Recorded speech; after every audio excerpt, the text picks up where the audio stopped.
Hi, good evening. I'm Judy Nathans, and this is Cambridge Inside Out, and this is... And I'm Robert Winters. Yeah, still. Welcome again. Still Robert Winters. Yeah. Okay. So let's see. So today is February 23rd. February 23rd. Someone just asked me out in the corridor, says, "Oh, you live in Cambridge?" And I said, "Oh, yeah, I've been on Broadway." I said, "For 30," and I went, "Oh my God, it's 38 years almost Wow. to the day now." All right. Okay, let's see if I can beat you. 38. Yeah, I moved to Cambridge in 75. Yeah, I came here actually as soon as the roads were cleared from the blizzard of 78. So then I spent a week, or nearly a week, spending it at a friend's house over in Brookline, and then moved into the very same place I am. But wait a minute, but you went to MIT though. I started in the fall of 78, so I came here before right. MIT. Yeah, I keep forgetting you're a lot so I younger spent than me. this sort of wild period of time. Oh, I see. So you were a student in 78. I was hustling money, tutoring people for a while. Oh, okay. So when did you graduate from MIT? I left MIT in 78, actually finished my PhD at Boston University. So, I did not know that. I do know. There you go. PhD. You're a PhD. You're a Dr. Robert Winters? Yeah, but I never see that on your... The only people with PhDs who insist on being called doctor are kind of putzes. Yeah, there's another name for that, piling on whatever. Right, yeah, but exactly. I didn't know that. Oh, wow. Oh yeah. So we're here for a while. Okay. So let's see. So what do we have going on? I think we'll get to doing some local things shortly, but it's undeniably the case. This is a presidential election year. Yes. In case anyone hasn't noticed. And hopefully you've already registered because it's too late for the primary, but not too late for presidential. Yeah, and as I did actually speak to some people of the Election Commission, and once the registration deadline ends, yes, it's also simultaneous with the registration for switching parties. Okay. Yes, so because we had a cool question about that last week. You mean, what do you mean?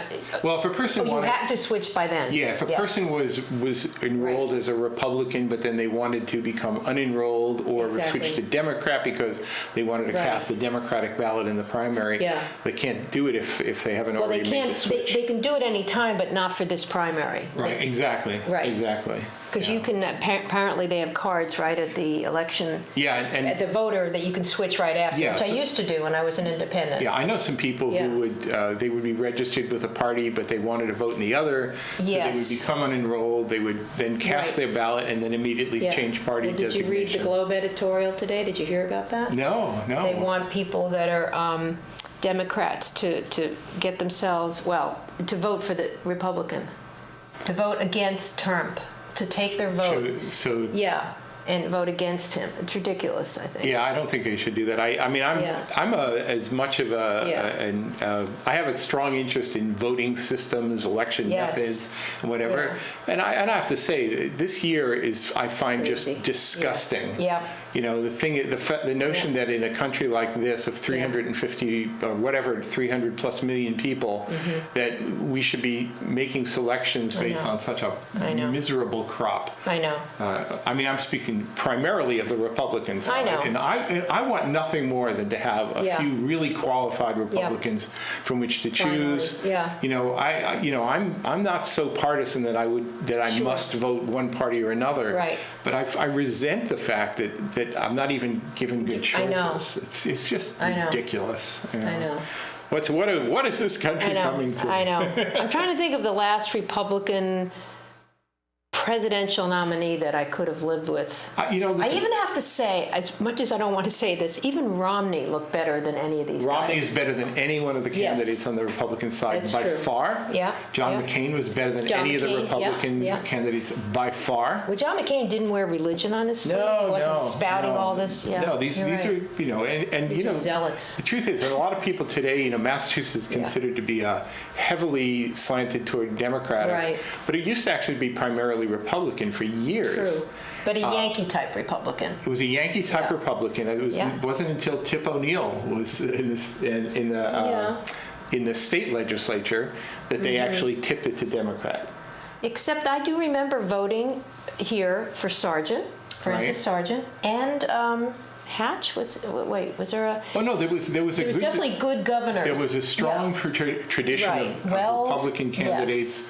Right. I mean, there's still some around, but the thing They're is, like Yankee Republicans. it's the National Republican Party that's that are caving in just, miserably. like, awful. But the Republicans in Massachusetts were the Goo-Goos. They were the good government crowd. The Democrats like were word, right. largely associated with patronage politics. True. Very populist, but very much patronage. Which you could still touch of say, corruption. right? Chicago and Mm-hmm. So and even in the history of civic entities in Cambridge, the Cambridge Civic Association was largely populated by Goo-Goo style Republicans back in the 30s going into the 1940s. Yeah. Absolutely. It's a totally different world now. Absolutely. It is, So we've actually had a few primaries around the country and caucuses. And a lot of controversy. There's one going on today. As we speak. That's right. It's going to be Tuesday. over Nevada for the Republicans. That's actually tonight. Today. And tonight, probably at 7. That's right. Nevada caucus, and then on Saturday, this coming Saturday, Democratic South Carolina. South Carolina, a regular primary. Right. Right. So I guess the South Carolina for the Republicans was this past Saturday. That's right. As was. Yeah, but a lot of this is kind of like courtship period. They've been weeding out. I think the Republicans started out with, what was it, 15, 16, 18? 17, yeah, something was it like that many candidates? Some of whom I don't even know who they were, honestly, which is very strange. Yeah. And now what are they down to, 5 or 6? 6. 6. And Ben Carson claims he'll be there till the He should end. get out. Honestly, the way the system is supposed to work, you winnow the field, and then you actually have real choices. Right. Now this year it'll be really poor choices, but it'll be choices. Well, what is it? Trump, Cruz, Rubio.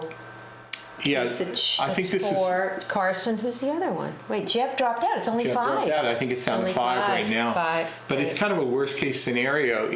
Normally you would think. I mean, I've always felt that Donald Trump he peaked at about 35-40% support within his own party, so that if you that's it right. So if you winnow the field down to a small enough number, then somebody would then dominate. But the worst case scenario is now in place, where you have 2 candidates. He holds up 4 fingers. 2 candidates who are basically splitting the not Trump vote, which then basically puts Trump in this unbelievable position where he could actually win a nomination, which I just find But you know what? I don't know. When I look at those stats, it was 22 and 23 for Rubio and Cruz, and then add up the other 3, it was 21. That's like almost 50%. Right. So they didn't want him. They didn't want him. That's right.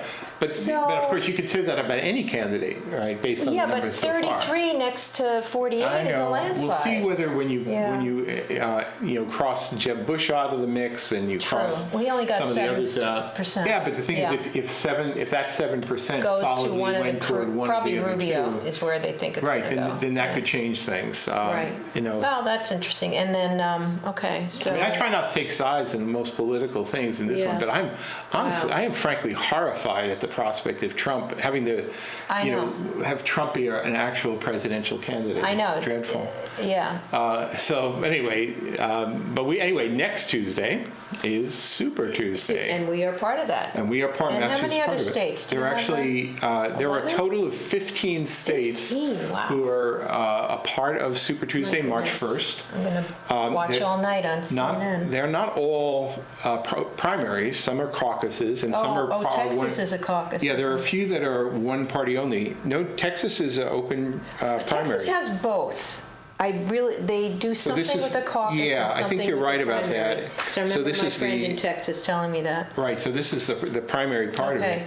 But the thing, and Texas is the boatload in terms of delegates. California is bigger, but the thing is, this is a big one. I think there are, for the Texas primary from the Democratic side, there are 252 up for grabs. Oh my goodness. On the Republican, 155. Of course, that doesn't mean anything until you know what the total number of delegates is. Why would it be more for Democrats in Texas? I think it may just be because there are more Democrat party delegates going to the convention. That may be part of it.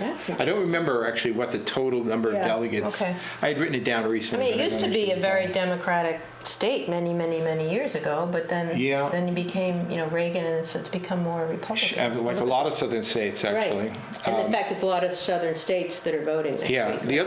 The other big ones big or relatively big states for Super Tuesday, after Texas, I'll just give you the Democratic numbers, which are, just to get apples to apples comparison.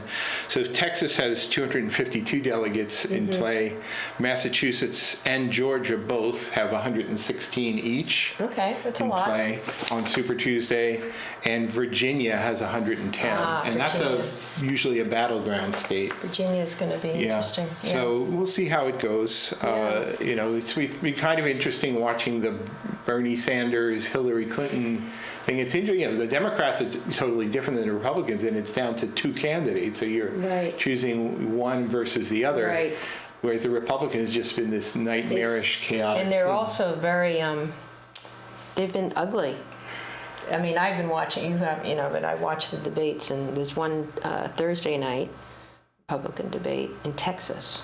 And there's some kind of town hall tomorrow night, but I think it might be the Democrats. Yeah, I mean, if the Republican debates have proven anything, it's that you have a choice between deplorable candidates, and I'm saying that as a person who wants there to be a strong Republican Party. It's an embarrassment for the country. And if one of them were to be elected president, it will be an enormous embarrassment for the country. Well, Kasich is supposedly, compared to that group, he's the most civil. I find Kasich to be a governor, tolerable. But he's tolerable. I think he's beatable. But people who are pro-choice do have some issues because of he some wants to things defund Planned Parenthood and stuff like that. Whenever I hear that, I always think to myself, is that something that's a sort of an honestly felt position, or one of those things you do in order to get support from evangelicals? It might be in his case, but I'm not sure. I really don't know enough about him, but I think compared to the rest of them, at least he seems like... he's the although, one that even Trump, you heard... did you watch any of the debate last night? He came out in support of Planned Parenthood and women's health. Yeah. He was against George Bush in the Iraq War. So people are saying, what? So I think as much as I don't like him, I don't want to see him in that position, he's going to go where the people, he doesn't wear religion on his sleeve. Right. I'm okay with that. Some things about him, he's very secular in a way, and he knows he wants to make a deal. Yeah. And he'll make a deal with, but that doesn't mean he's presidential material. No, definitely not. Laughing stock. So anyway, that's big. And, one of the things, there's so much attention it's thrown toward things like Super Tuesday, which is the first day of March. Right. But something people have to realize, this process continues for some time. Right. There are other major ones, I think, on California March, is in June, isn't it? March 8th has Michigan is 148 delegates, Democratic. March 15th, it's Florida and Illinois, but when is North California? Carolina. Isn't it late in That's the actually in June. That's the thing. It may be decided by then, at least on the Democratic side. Maybe so, but the thing is, California has 546 delegates, and it's kind of that. Yeah. Unless it's absolutely locked down one or the other. Right. I think that could still be pivotal. Then there's the whole superdelegate thing, but we don't have to go into that now.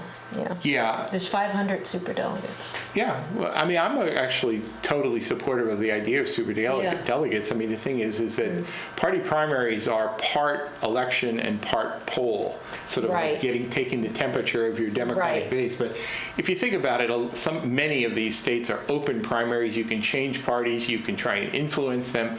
So I don't think a lot of shenanigans too. Yeah, these are not like general elections where you're actually down to the decision. Right. So who comes out to, especially with caucuses. Yeah. Okay. I think the Sanders people are saying they have a campaign going to force the superdelegates to commit to whoever gets the popular vote. Mm-hmm. And as I've said to people, I said, if the shoe was on the other foot, I don't think you'd be arguing for that. That gives them an advantage. Right. So I don't pay any attention to it. Because you've made a note of this, because it's very important how some are closed and some are open. Explain that, because that really is different in a lot of states. In other words, closed means you cannot vote in the other party. That's right. Right. unless you're in that party. Yeah, and I'm not sure about the distinction, because I know in Massachusetts you can be unenrolled. You don't have to be. And then any unenrolled voter can walk into the polling place on the primary day and say, I'll take a Democratic ballot, or I'll take a Republican, what does it say next Libertarian, to or whatever. Does it say it's open or closed? For Massachusetts, which is March 1st, is listed as, way back here, as mixed. So I don't know what that means. It means that you have to... if you are registered as a Democrat... You can't be a Democrat and vote in Republican. Vote in the other primary. You can't do that. I think totally open means that you can, but I'm not totally sure. Yeah. And closed means, because I know that I campaigned for Hillary in Pennsylvania, very restrictive. If you could not change your... You only could vote Republican.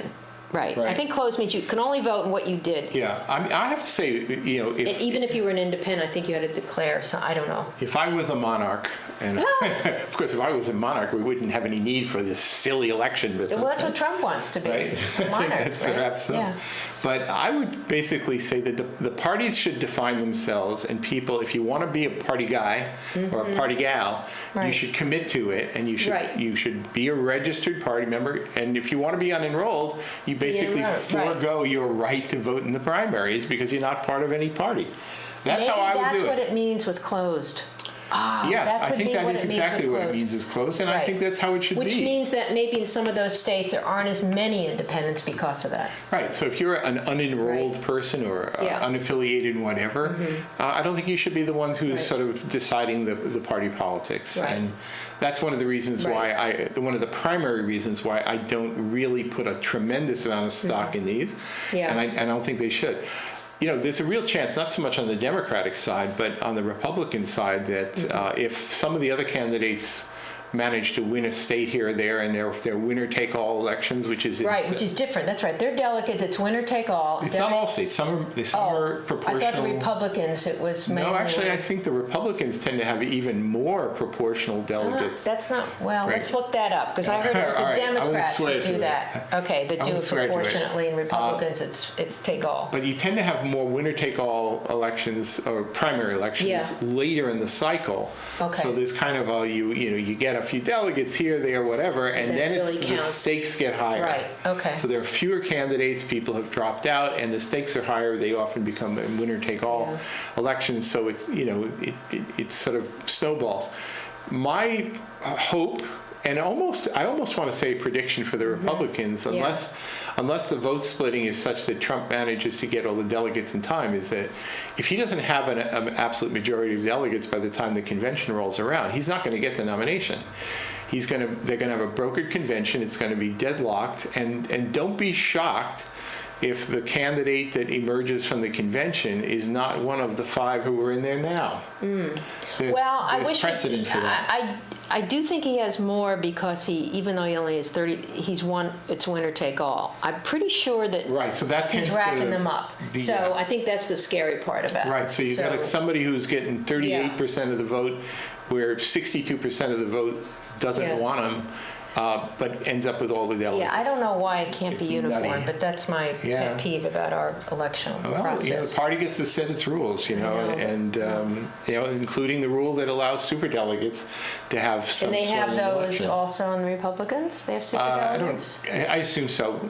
I think if you're a senator, you get to vote in the convention. You don't have to, go win in a primary. I think that's how it works. Okay. But anyway, this is how it's heading. And I think I saw, was it James Garfield? When he was, I think he might have been, I don't remember. Dead, isn't he? Long ago. Okay. But the thing is just, historically, there were conventions where he basically opened the convention. He was sort of a revered figure, introduced the candidates. Everything got deadlocked. It was, several prominent candidates. And then as a part of the process, somebody or a group of people at the convention nominated Garfield. And then, much to his surprise, he walked out of the convention as the presidential candidate and was elected president. Wow. So it's not unprecedented, and honestly, in my opinion, it could be the salvation of this whole process. For who? The Republicans or the Democrats? Well, I think the Democrats that'll be settled just between. So? Okay. As long as Joe Biden doesn't walk in and say, right. I'm the one. Well, I mean, if it was somehow split, but the thing is, if you only have 2 candidates, he really can't be split unless somebody are choosing not to vote. So it pretty much has to be decided. Yeah, I guess. All right. Well, I get worried about it. But not necessarily so with the Republicans. Okay. So anyway. All right. So anyway, is that enough for you? We're doing Cambridge Inside Out. This is heavy on the out. But you have to vote. If you register. And I did learn that obviously you can have a voter ID from. You don't have to have a driver's license, but you have to have some kind of voter ID from from MV whatever. They don't check it here, but the thing is that. No, but in. No. In Massachusetts, it's not a mandate. It's not required. No, but somehow when I just got my census form, it had a whole thing about that. I think that if you have there are.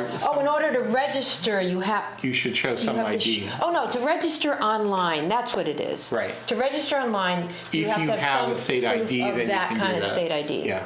Yeah. But, I mean, there are some voters where it can be contested, and where they may have to be asked if there was some question, they may have to produce an ID. But as a general rule, we are one of the more enlightened states that doesn't believe that you need to do that. New Hampshire instituted that.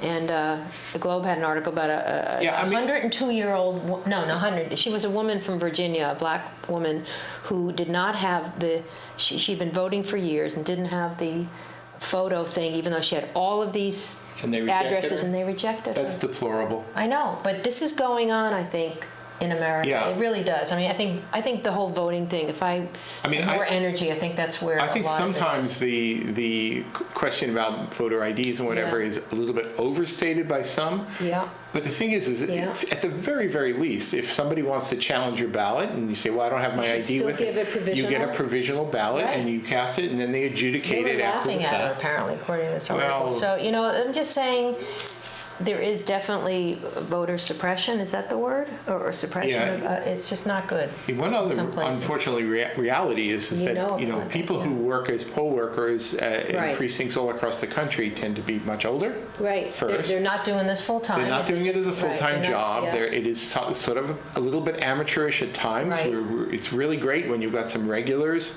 Yes. I know the election commissioners who have to they're like poll worker wranglers. Yeah. Right? They know they've got their really good, solid people, but the thing is that all across the country, you can never really count on poll workers being absolutely expert in what's going on. So there are going to be mistakes made. It's just the way it is. So anyway, that's sort of what's going down there.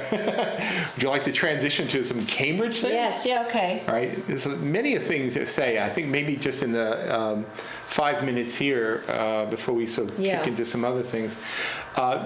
One thing that was very disturbing this past week for me, I was just going to talk a little bit about bicycle and pedestrian safety. In my household, a friend of Renee's was Marcy Mittler, who was a pedestrian who was killed in a crosswalk in a motor vehicle altercation. I don't remember reading about It's this past week. Really? I forgot to write down the date. I remember it because I'd heard about a death a pedestrian death in Porter Square, and I was curious who it was because I tend to know a lot of people. And I was just looking it up online as, here it is, and I just happened to mention it. So it was just recently. And Renee gasped when I said the name. She knows her from dance. She would do dance class with her many mornings. Marcy would go take a swim at a health club or a gym facility before going to dance class. Did this happen at night? No, it happened in the morning. Really? Daylight? Right in daylight, yeah. And she was walking? She was a pedestrian, or was she on a bike? I mean, the driver was, I don't know enough details, it's still under investigation. The driver was cited for an illegal turn. But, and many people, I think, overstate the notion that you can somehow, through better infrastructure, solve all problems. I don't subscribe to that point of view. I think a lot of it is still just driver error. Driver distraction. There are drivers who just absolutely, they just don't respect the fact that they're driving a ton of metal around with flesh and blood human beings. You know what I do? My daughter's actually taught me this, and she always makes sure that the driver sees her, whether she's on a bike or walking. I look right in the eye of drivers when I'm in a crosswalk. I raise my hand hand and I make gestures. That's what I do now. And you have to. You cannot trust that they're going to see you. You should be in a constant state of communication whenever you're out there. Right. But there are drivers who are driving, sad to say, as though they were watching a television program. Right. Or they're texting or they're doing something. And as a driver of a manual transmission vehicle. Yeah, me too. I haven't.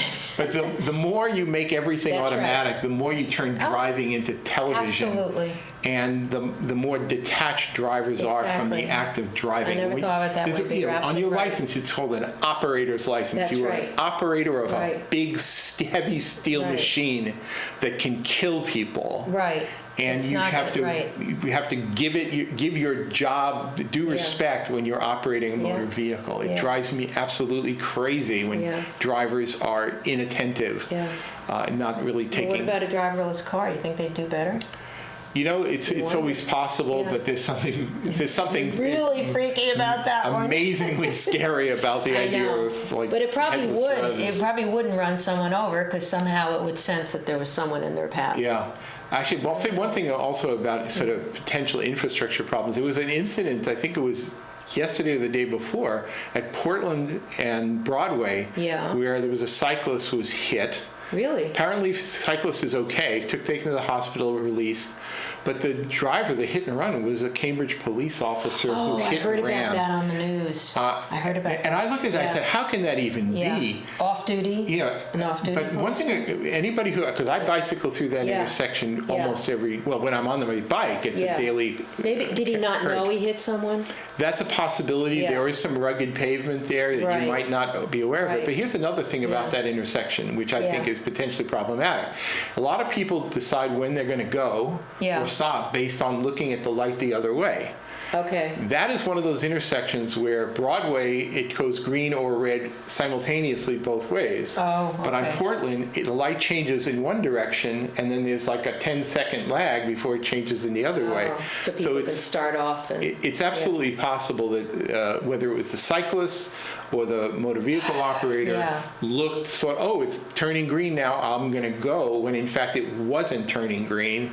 And that could very well be a factor. How did they find out it was a Cambridge police? Somebody actually took a photo right there, a witness, putting a license plate number, and then I don't know how they're going to work this out. I mean, at the Cambridge Police Department. Well, like you said, they don't exactly know who was at fault or whatever. He may not have known. We'll see. That's right. I don't prejudge. It's sort of pretty horrifying thing, though.